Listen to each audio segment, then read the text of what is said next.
Alright, so what needs to be removed? Battery? Battery's gonna get removed first.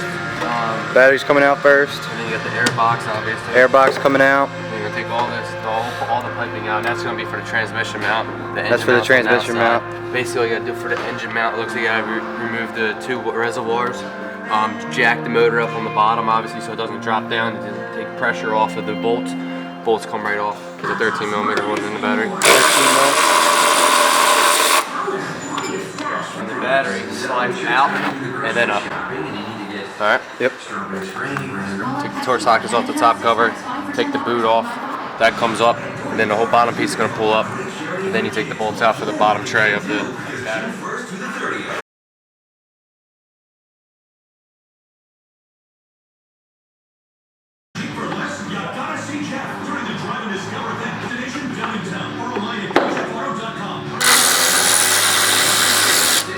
Alright, so we didn't have to take the air reservoir out of the front to get that air box out. Now we're taking the bottom of the battery compartment out. Transmount's underneath. Ah, nice. Another one over there.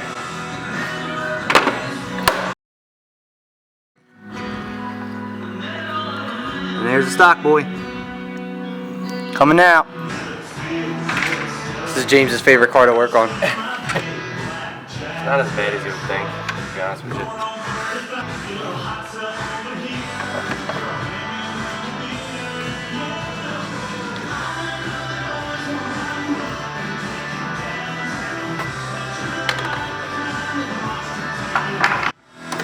Do everything. So to pull the ECU out, you just pulled these 3 snaps back and it hold it out. Basically fell down, yeah.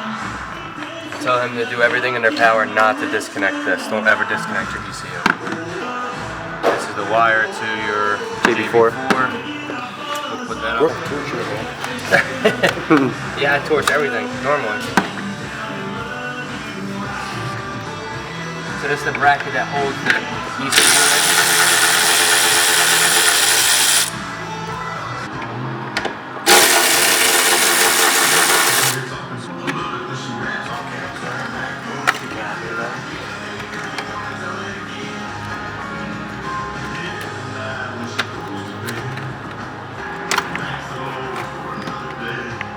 So instead of taking the whole thing out, I'm just going to get a couple of bolts in there. Then I'm going to get a couple sockets in there, get them off. But you got to suspend the transmission, so I'm going to put a jack stand underneath the transmission. Don't jack it right up on the transmission pan there. Alright, so we're going to take this old one out real quick and then I'll show you real quick how I did it.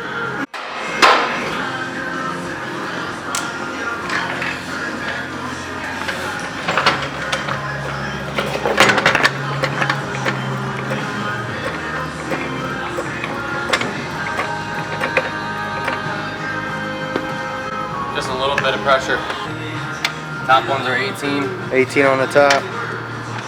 Bottom ones look like a 16. 18 on top, 16 for the other ones in the back. The reason why I'm using all battery powered stuff because of the paint. Normally when you have air hoses running around, you mess up paint. Don't take them all the way out yet.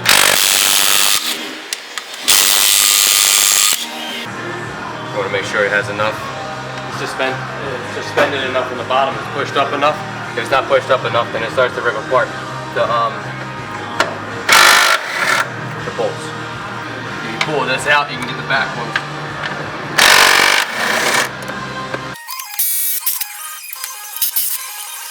I get the other ones out now. The reason why I didn't take them all the way out was just in case I didn't have it jacked up enough. 3 18s on top, 4 16s in the back. This should come right out. And it did. That's a first for a Volkswagen. This damn jammins. Now, the difference in the two. There's the difference. See on top it says 034 density because it's probably more dense, stronger rubber. As I'm feeling it, you can actually feel the difference in rubber. Feel wrapper. You squeeze that. It's actually a big difference. Oh yeah, you can actually push it in the strength of rubber. Check the bottom of it.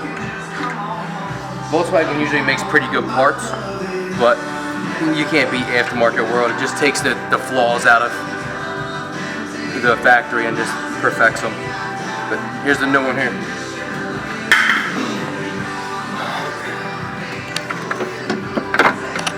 And now start every single bolt by hand before you tighten any of them. But it does, because if you tighten one of them, you might not be able to get one in the back or something that's going to suck. So start them all by hand first. Kind of common sense, but never know who's watching. And now they're all started by hand, and you're still not going to tighten them all the way up until you get them in a little bit. Make sure they all go in smooth. Then you're going to switch them out, put the 16 on. Now because those 3 are already in pretty good, you can tighten these ones up. Start off with the back ones though.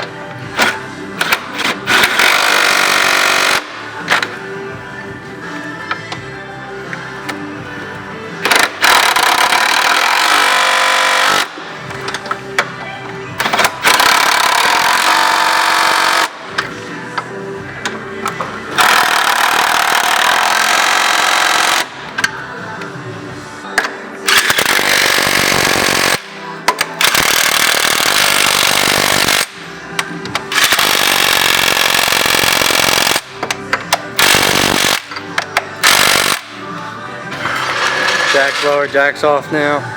So I mean, looks wise, it's essentially the same thing, but the rubber is definitely way more dense. The reason why I'm doing this is just because I use the battery powered one. You really don't need to. Plus it's aluminum. Actually, I think it's cast. I don't know what it is. You don't want to strip them out. They're easy to strip out. Alright, I put everything back. Now you're just popping back on what you took off, so head in reverse. There's a hole in the bottom of the frame rail that little nipple goes into.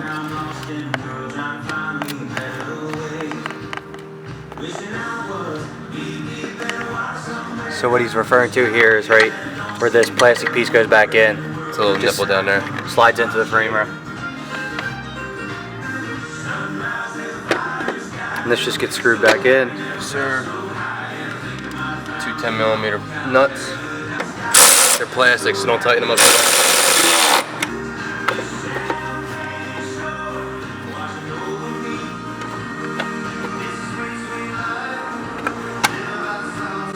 Slides back in. Tight. Check over everything. Make sure all the lines are where they need to be. I highly recommend personally when you're in here to just replace the transmission filter. I'm going to do a service on Ryan's car next week, so we'll do that then, but because we didn't really prepare for the extra parts, but I would replace that because we all know the DSG has problems with their transmissions. It can't hurt to keep replacing the filters. There's another nipple on the bottom here. Don't go in. Yo, what's going on, Rob? Alright guys, so while we have the air box out, I see a lot of guys now getting rid of the splash guard in the air box, so I'm going to try it out. I don't know, I doubt it gives you any kind of performance, but it supposedly makes the turbo whistle pretty good, so we'll try it out and I'll get back to you for that. The reason why it whistles, I'm sorry, did I interrupt your thing? The reason why I would make it whistle because it's a short distance and it's less to cover the whistle, but I can't see it doing any performance. You won't be able to notice it anyway. Since you guys have never really seen any of the work that we did in the inside of the engine bay, I'm going to show you, basically I just had the stock airbox still. We did just take the water guard out of it, so we're going to run it like that. I have bored out the center inlet here, get a little bit more colder air delivery. I was going to try and go ECS tuning here, but right now I'm running the Go Fast Bits diverter valve from a Mk7 GTI, so what it does is there's no extra turn up top that Go Fast Bits makes for the R versions, but it's like another $100, and I hear that one has issues, so I avoided it. But in turn, I can't put anything thicker than the stock air hose here because it butts up right against the plug from the diverter valve. So I'm probably going to go back to the stock diverter valve. I hear they're not too bad, and then I'm probably going to run just a straight dump intake with a removable cone for racing. So everything's pretty much back together from doing the trans mount. James was able to do that in about 47 minutes. So not bad. It was definitely way less work than I expected, but he also knows what he's doing, so it probably would have taken me another hour or two to figure out, you know, all the different stuff.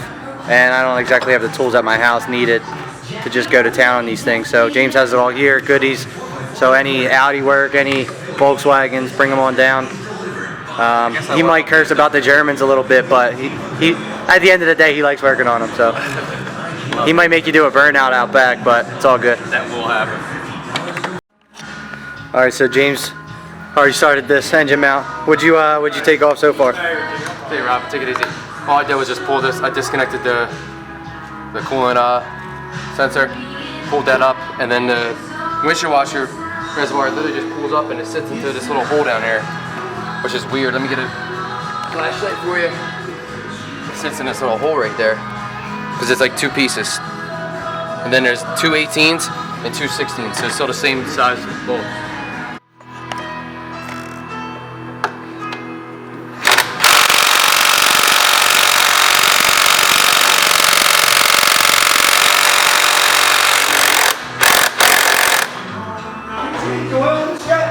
I drained it, yeah.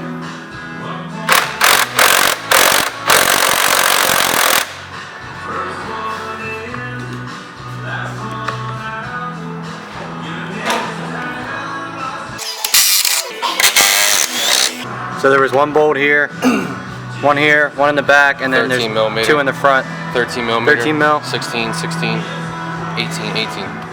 There you go. And once again, you have to jack the engine up. When doing any motor mount, you gotta jack the engine.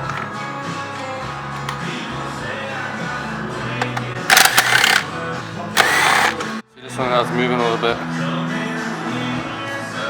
So factory mount's got some play. Let's check the other one out. She's gonna have play, but it probably won't have nearly as much.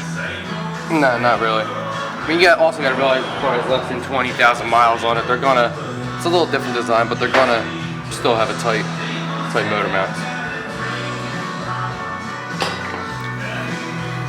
And this one's just going to slide back into place.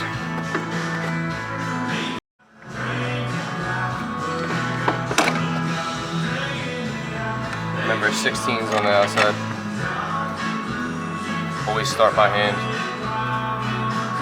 So these 16s on the side have another thread coming out the other side. The one of them does. The one closest to the front of the car. The one in the back, it's just a bolt. They're using the pry bar to line up the holes. Perfect.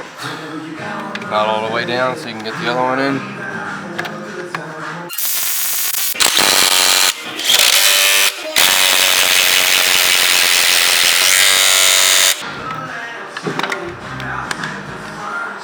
So what we did on our last one is tighten up the ones that are attached to the engine.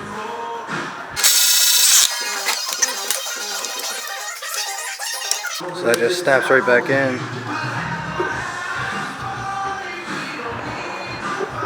Down and in.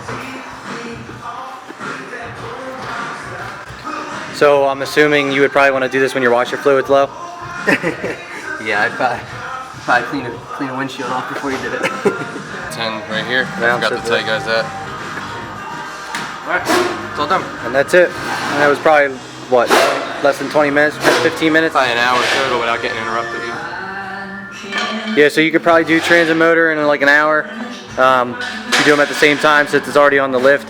The lift obviously makes things easier, but doing it in your driveway, just so you can see how much we really have it jacked up. You could honestly probably get away with jacking the car up, putting it on 4 jack stands, and then taking your jack and using it to jack your transit motor up. So, given that, you're probably talking another 20 minutes to set it up on jack, so figure an hour and a half, you get the whole job done. Alright, cool. We're out. Let's go try this bitch out.